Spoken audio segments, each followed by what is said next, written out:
유승민 의원이 새누리당 비대위원장을 맡을지 결국 당을 떠나게 될지 유 의원의 행보에 정가의 관심이 쏠리고 있습니다. 대구시가 30일부터 시내버스와 도시철도 요금을 올립니다. 인상 배경은 무엇인지 또 문제점은 없는지 알아봅니다. 독감과 인플루엔자 환자가 급증하고 있습니다. 특히 집단 생활을 하면서도 예방 접종률이 낮은 소아 청소년층이 많이 걸려 주의가 필요합니다. 올해 대구 지역 수출이 부진한 가운데 최근 동남아 시장을 뚫기 위해 떠난 대구시 무역사절단이 좋은 성과를 거뒀습니다. 시청자 여러분 안녕하십니까? 대구 경북 소식 전해드립니다. 새누리당 원내대표로 친박계 정우택 의원이 선출된 뒤 이제 관심은 비상대책위원장입니다. 비박계는 유승민 의원을 추천하기로 의견을 모았고 유 의원은 전권을 준다면 자리를 맡겠다는 입장입니다.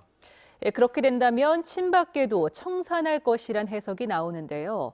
절대 안 된다는 친박과 비박 사이 유승민 의원의 행보가 초미의 관심사입니다. 이상원 기자가 보도합니다. 유승민 의원은 비대위원장 선출과 관련해 당 개혁의 전권을 행사할 수 있다면 독배를 마실 각오가 되어 있다며 조건부 수용 의사를 밝혔습니다.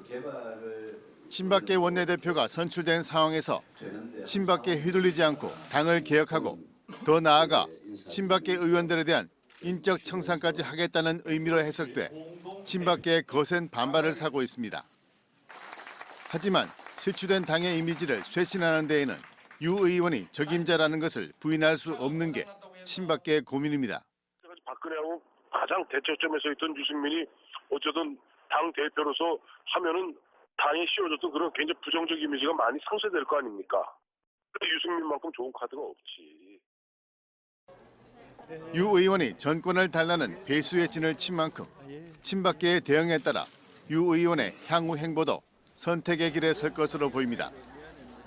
여전히 유 의원의 등판에 부정적인 친박계가 돌아서지 않는다면 탈당이라는 카드가 나올 수도 있다는 분석도 제기됩니다.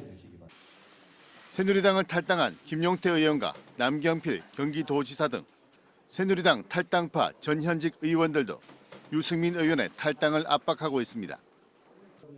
원내대표를 차지한 친박계가 비대위원장은 비박계가 추천하도록 하겠다는 입장이지만 그 권한 등을 놓고 인식 차이가 너무 커 새누리당 비대위 구성도 난항이 예상되고 있습니다. 전권을 가진 비대위원장이 되느냐 아니면 탈당이냐 유 의원의 선택이 새누리당의 분당에도 큰 영향을 줄 것으로 보여 관심이 집중되고 있습니다. MBC 뉴스 이상훈입니다.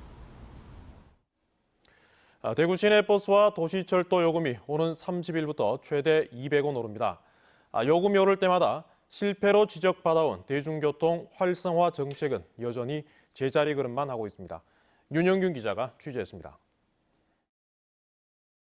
오는 30일부터 교통카드 기준으로 일반 버스와 도시철도 요금은 성인은 150원, 청소년은 80원이 인상되고 급행버스는 성인 200원, 청소년은 90원이 오릅니다. 어린이 요금은 현재 수준으로 동결됩니다. 대구의 시내버스와 도시철도 요금 인상은 지난 2011년 이후 5년 6개월 만입니다. 대구시는 시내버스 요금이 전국 특별광역시 중 최하위 수준으로 운송 원가의 68%, 도시철도는 31%에 불과하다며 요금 인상이 불가피하다는 입장입니다. 1,000억 이상 지금 계속 들어가고 있거든요. 그래서 할 수는 없는 그런 사실 상황입니다. 재정 워낙 이제 한계에 왔다 그런 자꾸 신호가 오다 보니까 할 수 없이 요금 인상을 하게 되었고. 하지만 요금 인상이 대구시의 정책 실패의 결과물이라는 비판이 나오고 있습니다. 지난해 버스 노선 개편 이후 버스 이용객은 하루 평균 11만 명이나 감소했고 도시철도 이용객은 6만 7천 명이 는 데 그쳤습니다. 시민들의 동선을 고려하지 않은 노선 개편으로 이용객이 줄어 결국 적자도 커졌다는 겁니다. 노선을 다시 조정을 한다라든지 이런 여러 가지 다양한 시도를 해보고 나서 최후의 방법으로 해야 될 것이 요금 인상입니다. 그러나 대구시는 그런 중간 과정에 대한 고민이라든지 검토를 한 흔적은 거의 없습니다. 대구시는 시내 중심가 등 50여 개 노선의 막차 운행을 밤 11시 반까지 연장 운행하는 등 대중교통 이용 활성화 방안을 마련했지만 근본적인 해결책 없이 서민 부담만 가중시킨다는 지적을 받고 있습니다. MBC 뉴스 윤용균입니다. 이달 들어 독감에 걸려 등교 중지된 학생이 대구에서만 3천 명에 육박하고 있습니다. 인플루엔자 유행주의보가 최근 6년 만에 가장 빨리 내려졌는데요. 예방접종하지 않았다면 지금이라도 빨리 받는 게 좋겠습니다. 김은혜 기자입니다. 병원 대기실이 환자들로 북적입니다. 고열과 기침 등의 증상으로 독감 확진 판정을 받는 아이들도 많습니다. 열 나니까 이제 애가 많이 처지지, 보통 감기할 때 잘 안 처지는데 계속 보채고 한 번도 운 적이 없는데 열감기 하니까 되게 많이 울더라고요. 올해 50주차 인플루엔자 증상 환자는 외래 환자 1000명당 34.8명으로 일주일 전보다 2.5배 늘었고 인플루엔자 유행주의보 발령 기준보다 4배 가까이 많습니다. 이번 달 들어 대구 지역 초중고등학교에서 인플루엔자 확진 판정으로 등교를 못한 학생만도 2,700여 명에 달하는 등 특히 어린이와 청소년층에 집중되고 있습니다. 유치원이나 이제 초등학생 또는 중고등학생들 학기 중이니까 이제 한 명이 걸리면 이제 같은 반의 친구들이 다 옮기게 되는데 그 연령대는 대부분 이제 접종을 안 하는 아기도 많고. 독감 예방 접종률은 환자 발생이 집중되고 있는 5세에서 9세의 경우 55%로 절반 수준이고 전체 연령대에서는 30%에 불과합니다. 반면 독감 예방 접종이 무료인 65세 이상은 접종률이 83%에 달해 인플루엔자 환자는 외래 환자 1000명당 4.4명에 불과합니다. 전문가들은 지금이라도 예방 접종을 할 것을 권장하고 있습니다. 예방률이 70에서 한 90% 정도 보시면 됩니다. 근데 이제 걸린다 하더라도 이제 아무래도 중증도가 더 낮을 수가 있기 때문에 이제 약하게 걸릴 수 있기 때문에 이제 접종을 하는 걸 권장을 드리고. 인플루엔자는 해마다 초봄까지 유행하는데 예방 접종과 함께 개인 위생 수칙 또한 철저히 지킬 것을 조언하고 있습니다. MBC 뉴스 김은혜입니다. 부동산 자산관리연구소에 따르면 올 한 해 대구의 아파트 평균 매매 가격은 평균 2.72%, 전셋값은 평균 3.25% 떨어진 것으로 나타났습니다. 이는 지난해 1년 동안 대구의 아파트 가격이 전국 최고 수준인 15% 오른 것과 비교하면 시장이 1년 만에 급격하게 위축된 것입니다. 부동산 전문가들은 올해 달성군을 중심으로 아파트 공급량이 많이 늘어난 데다 가격이 최근 수년간 가파른 상승세를 이어온 것이 시장의 부담으로 작용했기 때문으로 분석하고 있습니다. 경산에서 발견된 철새에서 고병원성 조류 인플루엔자가 검출되면서 지역 양계 농가에 비상이 걸렸습니다. 이 방역이 대폭 강화됐고 소규모 농가에서도 강력한 예방 조치를 하고 있습니다. 김형희 기자가 보도합니다. 평산강 주변 철새 도래지를 따라 항공 방제가 실시됐습니다. 철새로 인한 조류 인플루엔자 전파 가능성을 사전에 막기 위한 조치입니다. 가축 시장과 고속도로 나들목 등 주요 통행로마다 거점 소독 시설이 설치돼 차단 방역에 사활을 걸고 있습니다. 지난 15일 고병원성 조류 인플루엔자가 검출됐던 경산 지역은 경주시 경계와는 불과 20여 킬로미터 거리여서 방역에 비상이 걸렸습니다. 4만 마리의 닭을 사육하는 이 농장은 방역차가 아예 고정 배치돼 매일 2차례씩 소독이 이루어지고 있고 또 다른 농장은 야생 철새의 접근을 막기 위해 고육지책으로 조류 퇴치기까지 설치됐습니다. 특히 방역에 취약할 수 있는 소규모 사육 농가 200여 곳에 대해서는 가금류를 전량 매입해 예방적 차원에서 도태시키기로 결정했습니다. 관내 소규모 농가는 야외에 노출되어 있고 방역시설이 취약하기 때문에 만여수 정도 예방적 도태를 실시할 계획입니다. 경주 지역의 가금류는 170만 마리로 도내 최대 규모인데 2년 전에도 53만 마리의 닭을 매몰 처분한 적이 있어 조류 인플루엔자가 재발하지 않을까 노심초사하고 있습니다. 농가 입장에서는 아주 심각하게 좀 바라보고 있고 또 내 농장은 또 내가 지킨다는 생각으로 또 내가 또 철저히 해야 또 다른 농장도 전파가 안 되고. 정부의 넉장 대처로 역대 최악의 조류 인플루엔자가 전국으로 확산되면서 양계 농가의 생존권을 위협하고 있습니다. MBC 뉴스 김향일입니다. AI 확산을 막기 위해 도내 7개 시군에서 시행 중인 순환 수렵장에서 꿩과 오리, 까치를 포함한 모든 조류의 사냥이 오늘부터 금지됐습니다. 경상북도는 AI에 감염된 야생조류가 잡힐 경우 AI 전파의 매개가 될 수 있다고 판단해 7개 시군과 협의해서 금지하기로 했다고 밝혔습니다. 또 수렵장 출입 차량을 철저히 방역하는 한편 야생조류 폐사체를 발견하면 즉시 신고하도록 당부했습니다. 한 해의 끝자락, 나라는 어지럽고 경기도 어려운 탓에 온정의 손길도 꽁꽁 얼어붙은 것 같습니다. 특히 경북은 사랑의 온도탑 온도가 턱없이 낮아 이웃들이 더욱 쓸쓸한 연말 연시를 맞게 됐습니다. 보도에 박상환 기자입니다. 1, 2급 중증 장애 판정을 받은 13명이 함께 생활하고 있는 포항의 한 가족 공동체. 혼자서 움직이고 몸을 씻는 것도 어렵지만 손가락 하나로 힘겹게 그린 그림은 남들 못지않은 솜씨입니다. 저 한 작품을 그리는데 좀 시간이 걸렸지만은 그리고 났을 때 그거는 이룬 거에 대한 그건 좀 가장 컸었고, 그리고 주위 분들이 응원을 되게 많이 해주시니까.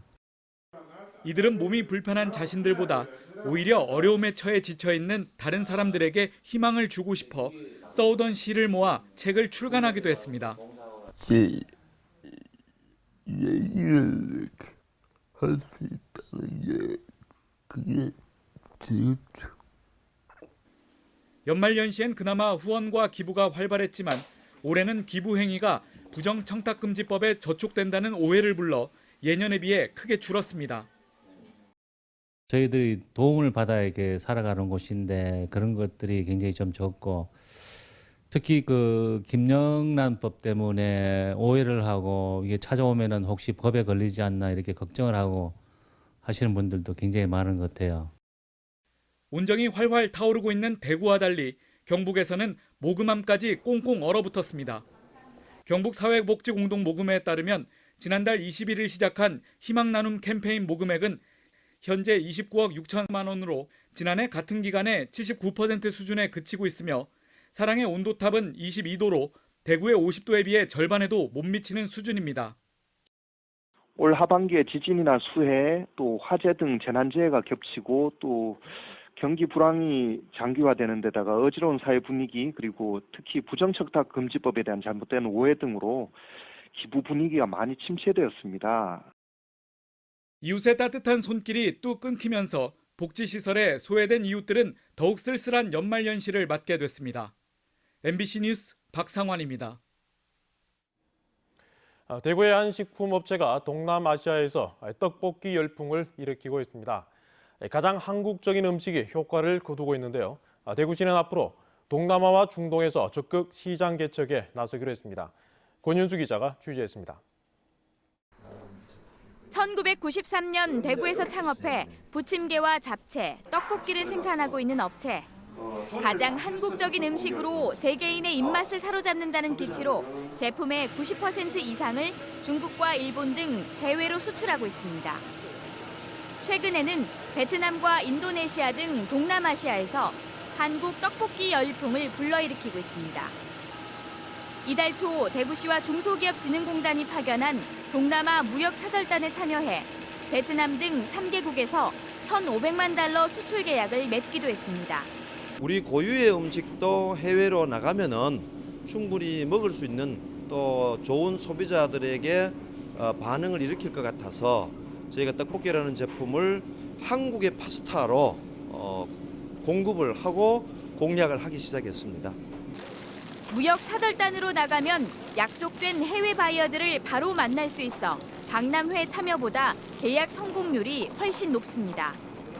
또 중소기업진흥공단으로부터 후속 지원을 받아 장기적 성과로 이어질 수 있습니다. 그 밖에도 저희 중소기업진흥공단에서는 수출에 필요한 자금 지원이나 컨설팅 등을 통해서 수출 경쟁력을 강화할 수 있도록 지원하고 있습니다. 대구시는 사드 배치 문제로 중국 수출에 어려움이 예상되고 미국 시장도 보호무역주의 강화로 힘들 것으로 보여 신흥시장 개척에 집중할 계획입니다. 수출시장 다변화가 어느 때보다도 절실해 보입니다. 이에 따라서 우리 대구시에서는 이란, 인도, 중남미 등 신흥시장 개척을 무역사절단 파견의 중점 강조점으로 생각하고 있습니다. 또 기계나 자동차 부품 같은 중간재보다 소비자를 직접 공략할 수 있는 소비재와 완제품 수출에 주력할 방침입니다. MBC 뉴스 권윤수입니다. 경상북도 예외와 경상북도는 경상북도 산하기관 등의 장 후보자 인사검증 실지 협약을 체결하고 소관상임위원회 위원과 의장이 추천하는 3명의 의원으로 인사검증위원회를 구성해 인사검증을 하기로 했습니다. 대상 기관은 경북개발공사, 경북관광공사, 포항, 김천, 안동의료원 등 5곳으로 경상북도 예외가 내년 12월 임명될 경북관광공사 사장 후보자를 처음으로 인사검증을 실시할 예정입니다. 대구시의회 예산결산특별위원회는 추경예산안 심사를 통해 대구시는 글로벌 야시장 아케이드 조성공사비 15억 원을 전액 삭감하고 서문시장 화재 피해 응급복구비 35억 원을 긴급 편성하는 등 제출 예산액보다 35억 원이 증액된 7조 2,611억 원을 확정했습니다. 대구시 교육청의 최종 예산 규모는 제출된 예산안 원안대로 2조 8,691억 원으로 가결됐습니다. 희망 2017 나눔 캠페인에 성금을 보내주신 분들입니다. 한국불교대학 대관음사 총동문신도회에서 100만 원, 경산축산업협동조합에서 500만 원, 성주군 성주읍 의용소방대장 김치수 씨가 100만 원, 성주군청 직원 일동이 424만 9,500원, 주식회사 동영건설에서 100만 원, 성주군 금수면 체육회원 일동이 50만 원, 대구시설관리공단 임직원 일동이 300만 원, 대구시 종합복지회관 동방총동문회 회원 일동이 50만 원을 보내주셨습니다. 모두 고맙습니다. 지난 토요일 대구 도시철도 1호선 동대구역 이용객이 8만 3천여 명으로 대구 도시철도 단일역 기준으로 승하차 최고 기록을 세웠습니다. 이는 전주 토요일보다 2배 이상 많은 숫자로 신세계백화점을 방문한 시민들이 지하철을 이용했기 때문으로 보입니다. 신세계백화점이 문을 연 지난 15일부터 어제까지 교통량은 동대구로의 경우 11에서 30%, 동부로는 9에서 18% 정도 증가해 걱정했던 교통 대란은 없었던 것으로 나타났습니다. 현대백화점 대구점이 이례적으로 매출 비교 공개를 하며 신세계백화점 견제에 나섰습니다. 현대백화점 대구점은 신세계백화점 대구점이 문을 연 지난 15일 현대백화점의 하루 매출은 52억 원으로 평소와 같았다며 2011년 현대백화점 개점일 매출은 53억 원이었지만 신세계개점일 매출은 41억 원에 불과한 것으로 추산됐다고 밝혔습니다. 대구 영북 소식이었습니다.